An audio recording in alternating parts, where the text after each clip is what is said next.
was educated here. He bought a home here, and he ran for council and was a teacher here.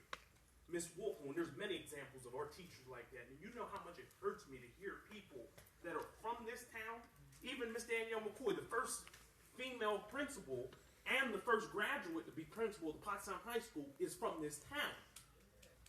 They're from this town, and then when I hear my peers say, I want to get out of here, I can't wait to leave this town. I'm from Pittsburgh, and I have adopted this as my home.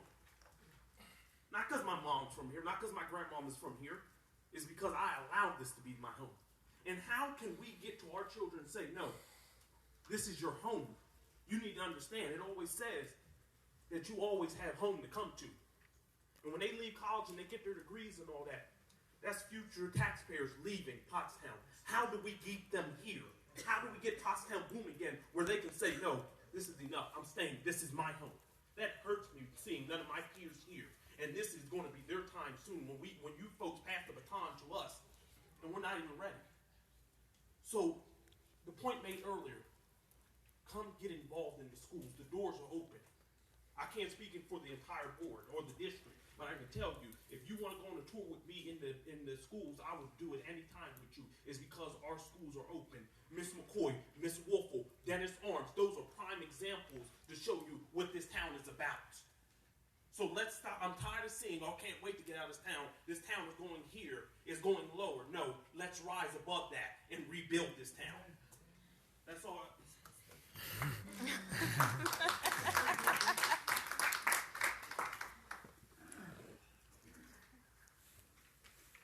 Good evening.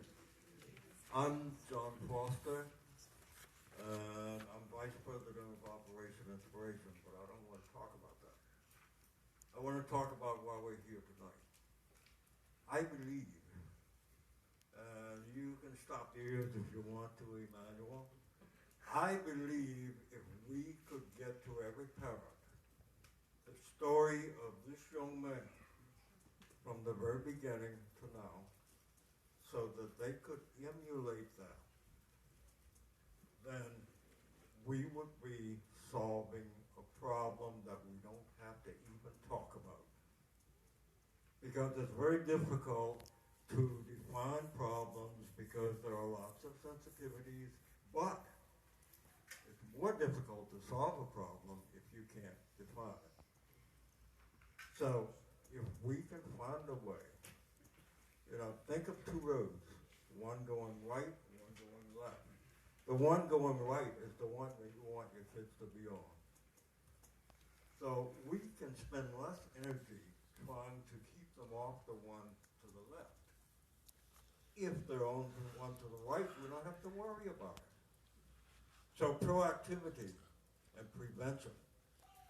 I listened to a person from, I forgot where he's from, the prosecutor's office or something, and he said we have punishment for adults. We have rehabilitation for young people. But for the children, we have very little. Now, the PEAK program, that is unique and is doing a job in PottsTOWN. But one thing that we tend to do, we make something available. But the hard work is getting people signed up and involved, to get them to understand, to get them to believe in it. And that's everybody's responsibility. So I think if we define some problems, we can find a way to solve them. Because it's first of all, what, how, who, and when. Thank you, sir.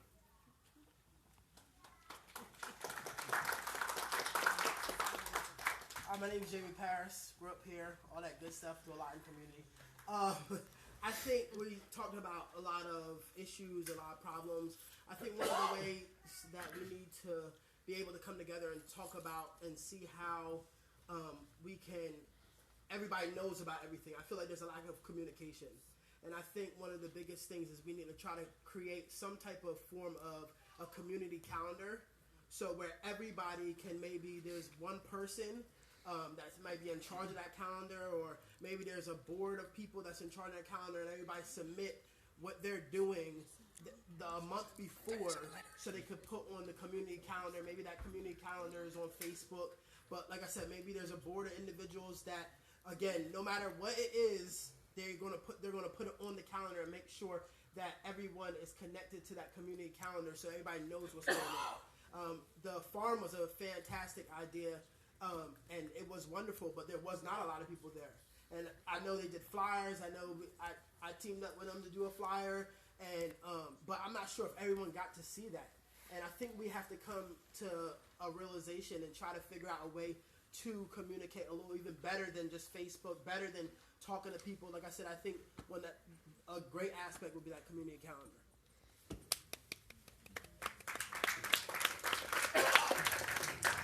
The gentleman from the Freemasons came to me, actually, it's not on. This is. Okay. The gentleman from the Masons came to me a few weeks ago and offered their program to the school. I will say, as chairman of the Curriculum and Technology Committee for the PottsTOWN School District, we are looking at this, and I think it is the most wonderful program that could be offered to our students. My hope is, considering the magnitude of what this would be, I would certainly hope that people from our community would offer, volunteer, get a security check, which doesn't take that much to do, and come in to move this program forward. Now, it is in the discussion ages right now. We don't know if this is going to fly, but if the people in this community would really step up to the plate and say, hey, we really need this program for the students of our PottsTOWN School District, I am sure we could make this whole thing fly. But it is going to take the effort of many people. And Emmanuel heard me talk about this program but 2 weeks ago at our committee meeting. But I'm asking the people of this town to certainly step forward and help make this work, because what that program can do for this town would be amazing. And I'm not going to give up until I have that program in place.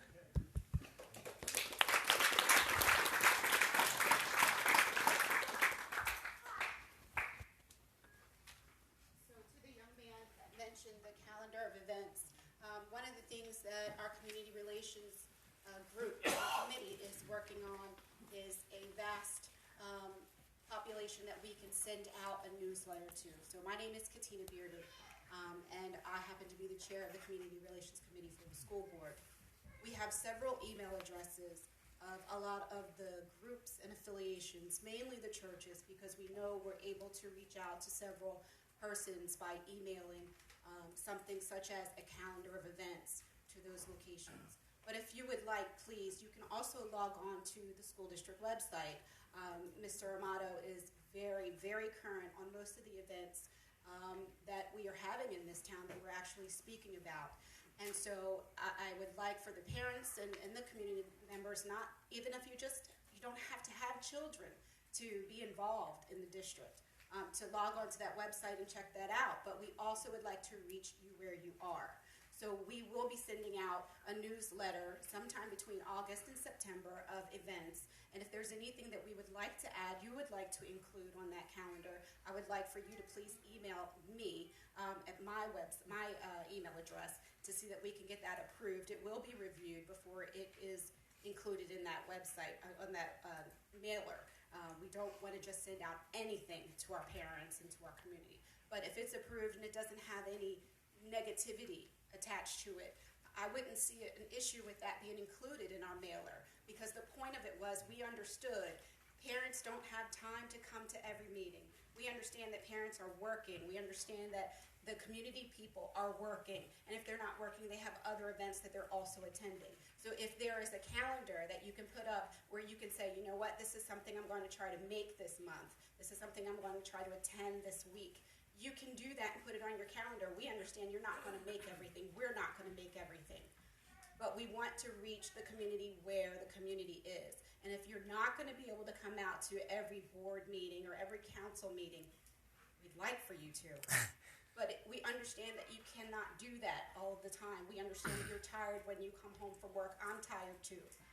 But if you can attend some of those things to support our youth, to support our community, that newsletter will be going out. If you have a organization or a religious affiliation that you would like this mailer to be emailed to, please just see me, email me. I'm on the website. You don't have to write anything down. If you go to the PottsTOWN School District website, all of our school board members can direct you. If you know any of them, they can direct you to where we are on the website, or you can speak with us directly, because that's why we're here. That's why Emmanuel's here.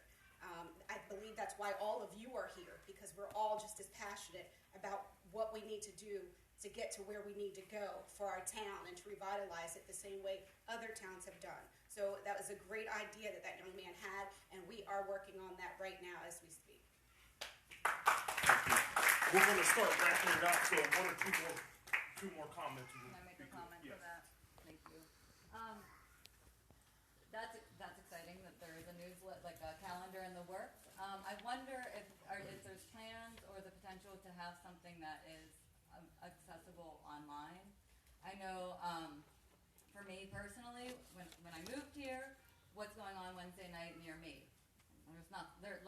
Very few things that come up, and so to be able to do that, something, I don't know what the one Philadelphia has, but like some, search engine that I could look at what's going on a night of the week.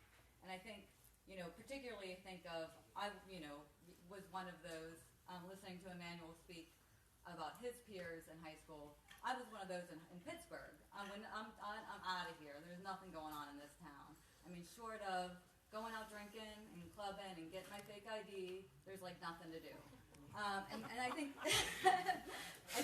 and I would say it would be so nice if there was like a sober lounge to go to after 9 o'clock where I could, play board games and get some coffee with friends and talk, and that wasn't necessarily, was in like a community place for young adults. And I think that's another demographic that often gets that transitional age after high school, the upper years of high school up through like the beginning years of college, where people kind of get lost and who maybe have some potential or are on a path to success, and I end up getting in with the wrong crowd, end up going in towards partying and just what's mostly available. So I think having a calendar that also, you could go on and see what is going on tonight and not necessarily have to be on a mailing list, be able to access it online, as well as people in the community that are visiting. Again, while I have the microphone, I'm going to continue that and I know that you want to wrap up. But the last time I had the microphone, one of the points I wanted to drive home, and talking about, one of the themes tonight is diversity versus division. And I think one of the things that attracted me to PottsTOWN over Phoenixville was the diversity here. Not just in ethnicity, culture, race, age. I mean, you look in this room, I think if I was in a similar meeting in Phoenixville, it would be very different. What I see walking around Phoenixville is very different. And I hope that, when I hear things like, so many towns have First Fridays. That's great and all, but there's also a tendency towards art washing and just kind of gentrification, and I would hate to see that happen to PottsTOWN. I think what makes PottsTOWN unique is so much of the diversity, and yeah,